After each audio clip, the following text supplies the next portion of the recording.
today, so thank you in advance. Well, I go through some detailed information here. First of all, let me address the ongoing situation in the Middle East. To that end, the crew of the guided missile destroyer USS Carney, operating in the northern Red Sea earlier today, shot down 3 land attack cruise missiles and several drones that were launched by Houthi forces in Yemen. This action was a demonstration of the integrated air and missile defense architecture that we have built in the Middle East and that we are prepared to utilize whenever necessary to protect our partners and our interests in this important region.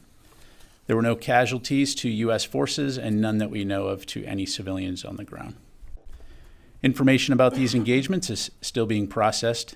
We cannot say for certain what these missiles and drones were targeting, but they were launched from Yemen, heading north along the Red Sea, potentially towards targets in Israel.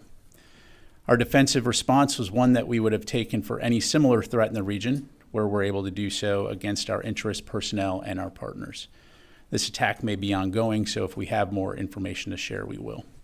But again, as the Secretary has made clear, we have the capability to defend our broader interests in the region and to deter regional escalation and broader expansion of the conflict that began with Hamas's attack on Israeli civilians on October 7th. The crew of the Carney did just that, and across the force, we will remain vigilant to any other potential threats. Early yesterday morning, Syria time, October 18th, the At-Ta'f garrison in Syria was targeted by 2 drones. U.S. and coalition forces engaged 1 drone, destroying it, while the other drone impacted the base, resulting in minor injuries to coalition forces. Also, the same morning in Iraq, early warning systems indicated a possible threat approaching the airbase at al-Assad and base personnel sheltered in place as a protective measure. Though no attack occurred, sadly, a U.S. civilian contractor suffered a cardiac episode while sheltering and passed away shortly thereafter. And our deepest sympathies and condolences are with the loved ones of the individual who passed away. And as you know, the day before, on October 17th, U.S. military forces defended against 3 drones near U.S. and coalition forces in Iraq.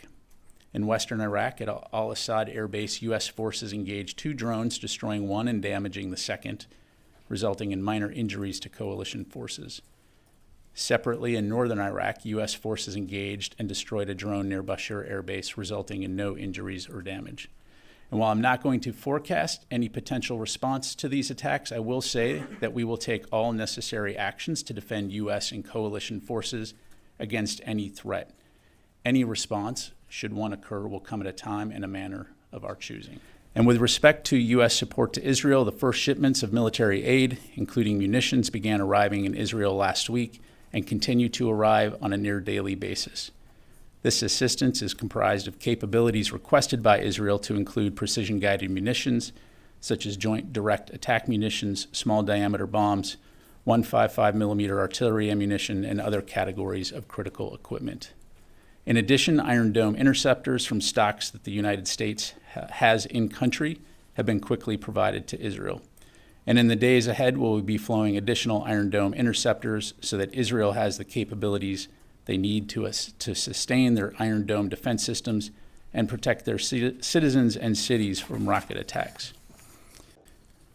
We will leverage several avenues available to us to include our stocks and industry channels that reinforce the United States' unwavering and ironclad support for both the Israeli Defense Forces and the Israeli people. As always, the Department of Defense will continue to support, plan, and undertake these critical missions professionally and with the inherent right to protect them.